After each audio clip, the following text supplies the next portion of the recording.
Assalamualaikum warahmatullahi wabarakatuh. Hari ketujuh di bulan Muharram. Teman-temanku seiman yang dirahmati Allah, pada perjumpaan kali ini kita masih melanjutkan tentang kisah perang Karbala. Simak video sampai habis.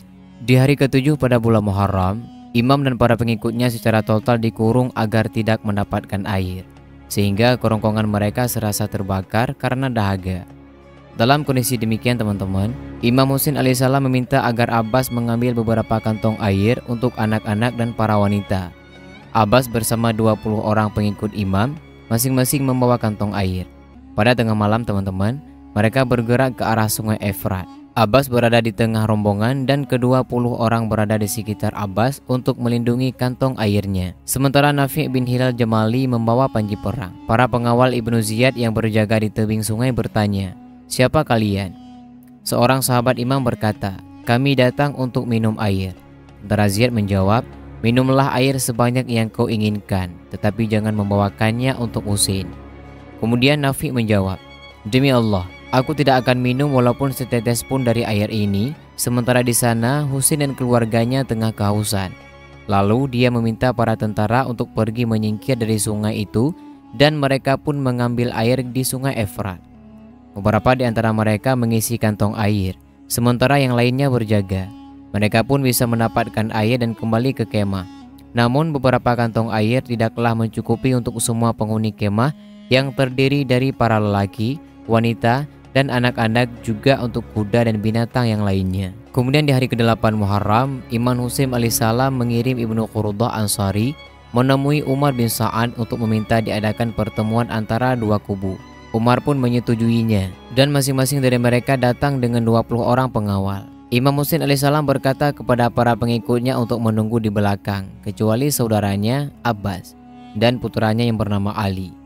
Umar bin Sa'ad melakukan hal yang sama, meninggalkan semua pasukan di belakang, kecuali putra dan budaknya. Imam berkata kepada Umar, "Apakah kau hendak memerangiku? Tidakkah kau takut kepada Allah di hari penghakiman nanti? Kau mengetahui siapa aku. Kenapa kau tidak meninggalkan orang-orang ini dan bergabung denganku?" Kemudian Umar menjawab, "Aku takut rumahku dihancurkan." Imam berkata, "Aku akan bangun kembali untukmu." Kemudian Umar menjawab, "Aku takut kampungku akan disita." Kemudian Imam berkata, "Aku akan memberimu sebuah desa lebih baik dari milikku di Hijaz." Umar berkata lagi, "Aku punya anak, dan aku takut Ibnu Ziyad akan membunuh mereka." Imam Husain alaihissalam mengetahui bahwa ini hanya basa-basi semata.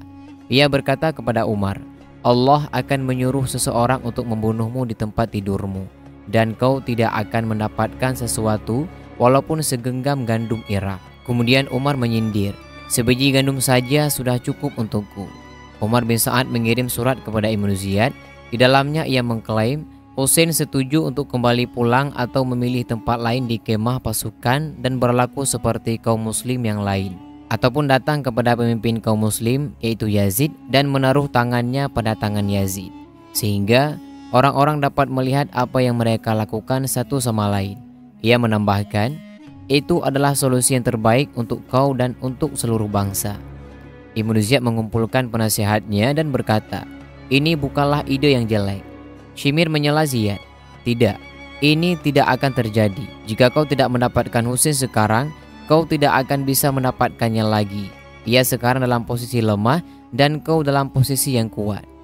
Kemudian Ibnu Ziyad segera menulis surat untuk Umar bin Sa'ad, "Sungguh, aku tidak mengutusmu kepada Husain sebagai penengah, maupun untuk melakukan negosiasi. Perhatikan, jika Husain dan para pengikutnya menerima aturanku, bawa ia hidup-hidup dan kirimkan kepadaku. Jika mereka tidak menggubris, serang mereka, bunuh dan potong tangan mereka, kaki, hidung dan tubuh lainnya. Jika Husain terbunuh, ikatkan dada dan punggungnya pada kuda. Aku berpikir itu tidak akan menyakitinya setelah kematian. Jika kau melakukan hal tersebut, kau akan mendapatkan penghargaan dari kami. Dan jika kau tidak melaksanakan, kau harus segera berhenti, dan Shimir bintil Jausan akan menjadi penggantimu sebagai pemimpin pasukan perang. Aku sudah perintah ia untuk melakukannya pula." Kemudian Shimir membawa surat tersebut kepada Umar bin Sa'ad. Ia membaca surat itu lalu berkata, "Kau yang bertanggung jawab untuk semua ini. Kami sudah merencanakan sebuah solusi yang baik dan kau menghancurkan semuanya. Sungguh, demi Allah, Husain tidak akan menyerah. Sesungguhnya jiwa dari ayahnya ada di antara dadanya. Shimir berucap lantang, beritahu aku, apakah kau mematuhi pemimpinmu ataupun tidak? Umar menjawab, aku akan melakukan semua itu dan aku tidak akan membiarkanmu mengambil kehormatan ini. Kau pimpin saja pasukan pejalan kaki. Kemudian teman-teman, Shimir mempunyai hubungan keluarga jauh dengan Abbas dari sisi ibunya. Ia ingin terjadi pertengkaran pada keluarga Imam Husain alaihissalam. Shimir pergi mendekati kemah imam dan berteriak dengan suara lantang, di manakah semua anak-anak dan saudari-saudari keluarga kami? Abbas dan saudara lelakinya tidak menjawab ketika mereka mendengar Shimir berteriak. Imam bertanya, kenapa kalian tidak menjawabnya? Ia adalah sanak keluargamu. Maka Abbas bersama saudara lelakinya berjalan keluar dan berkata, apa yang kau inginkan? Apa masalahmu? Shimir berkata, wahai putra-putra dari saudariku, kau mempunyai kemurahan hati. Janganlah membunuh diri kalian bersama Husain. Datanglah kepada ketaatan pemimpin kaum muslim yaitu Ziyad.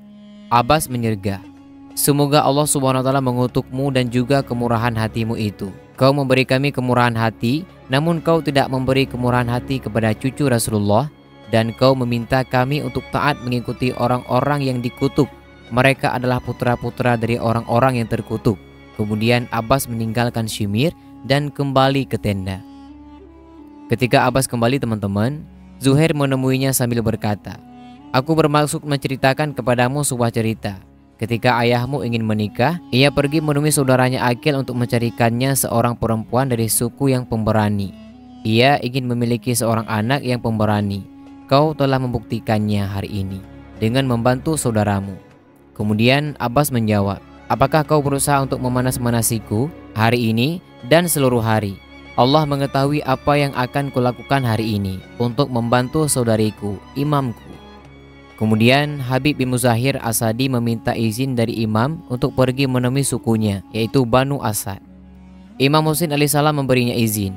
Habib pun pergi menemui sukunya. Ia meminta mereka untuk datang dan membantu Imam Husain alaihissalam. 90 orang dari Banu Asad ikut bergabung dengan Habib. Tetapi salah seorang dari Banu Asad pergi dan menceritakan kejadian tersebut kepada Umar bin Sa'ad. Umar pun mengirim 400 pasukannya untuk menghentikan rombongan Habib. Sebelum mereka mencapai kemah Imam Husain alaihissalam, mereka berperang dan berusaha untuk bisa menemui imam. Namun, sejumlah orang terbunuh, sementara yang lain kembali ke sukunya. Dan hanya Habib seorang diri kembali ke kemah Imam Husain alaihissalam. Kemudian pada malam Kamis teman-teman, yaitu memasuki hari ke-9 Muharram, Umar memerintahkan seluruh angkatan perangnya untuk segera menyerang kemah Imam Husain alaihissalam. Ketika itu imam sedang duduk dan berkata kepada saudaranya yaitu Abbas, pergilah melihat mereka dan perhatikan apa yang tengah mereka lakukan. Kemudian Abbas pergi dengan 20 pengikut imam. Di antara mereka ikut pula Zuhair dan Habib. Mereka bertanya dengan seorang pasukan dan pasukan itu menjawab bahwa perintah dari gubernur datang agar rombongan Imam Husain alaihissalam harus mematuhi dia dan aturannya, ataupun jika tidak akan mereka perangi. Abbas kembali kepada imam dan menceritakan informasi yang ia dapatkan. Sementara itu teman-teman, sahabat-sahabat imam mencoba mengingatkan pasukan perang Umar. Habib bin Muzahir berkhutbah, sungguh demi Allah, kalian adalah manusia-manusia yang terburuk. Siapakah yang akan engkau perangi? Mereka adalah putra-putri dari nabi kalian. Mereka yang menghabiskan seluruh waktu mereka untuk beribadah kepada Allah. Kemudian komandan pasukan perang Umar berkata, kau hanya ingin menunjukkan diri sebagai orang baik. Zuhair berucap, Allah telah menciptakan manusia berbeda-beda. Jangan membantu mereka yang tidak adil dengan membunuh orang-orang yang soleh. Kemudian perang menyangga, tunggu, hai Zuhair, kau bukanlah seorang pengikut setia kami. Kemudian Zuhair berkata, tidakkah kalian melihatku ada bersama mereka? Bukankah ini cukup untuk kalian? Dengan melihatku sebagai seorang pengikut setia, Allah Subhanahu wa taala mengetahui bahwa aku tidak turut serta mengundang Imam Husain alaihissalam, dan aku tidak turut menulis surat kepadanya, dan aku tidak menyajikan apapun kepada Imam Husain alaihissalam. Tetapi ketika aku melihat dan mengenalinya dan mengenal siapa musuhnya, aku memutuskan untuk berada di sisi Imam Husain alaihissalam. Kemudian Abbas datang dengan membawa pesan dari Imam Husain alaihissalam. Imam berpesan untuk memberikan waktu 1 malam kepada kami. Tundalah pertempuran untuk 1 malam, sehingga kami dapat berdoa kepada Allah Subhanahu wa Ta'ala dan mengumandangkan ayat-ayat Al-Quran yang mulia. Umar ragu untuk memulai peperangan, disebabkan beberapa pasukan perangnya berkata, "Kita berikan mereka kesempatan, sekalipun mereka bukan orang Islam. Kita harus memberikan kesempatan kepada mereka." Kemudian Umar mengetahui bahwa ia belum mendapatkan dukungan penuh dari seluruh pasukannya. Jika ia segera memerintahkan untuk menyerang, maka Umar menjawab, "Aku mengetahui jika aku memberinya kesempatan ini, besok mereka akan menjadi lebih kuat. Bagaimanapun juga, aku akan membiarkan mereka menunda peperangan selama 1 malam." Kemudian pada perkemahan Imam Husain di hari ke-9, Imam mengumpulkan seluruh pengikutnya dan berkhutbah. Ia memuji Allah Subhanahu wa Ta'ala, kemudian berkata, "Aku memuji Allah Subhanahu wa Ta'ala yang darinya telah memberinya kita nabi, dan Allah telah mengajarkan kita agama dan Al-Quran. Ia telah memberi kita hati, mata, dan telinga, dan ia tidak membuat kita terhina. Sungguh, aku tidak mendapati para pengikut yang lebih baik daripada para pengikutku, maupun tidak mendapati keluarga yang lebih baik daripada keluargaku. Allah Subhanahu wa Ta'ala akan memberikan penghargaan kepada kalian semua. Sesungguhnya, kakekku telah menceritakan kepadaku bahwa aku akan berada di Irak dan aku akan terbunuh, dan waktunya telah tiba.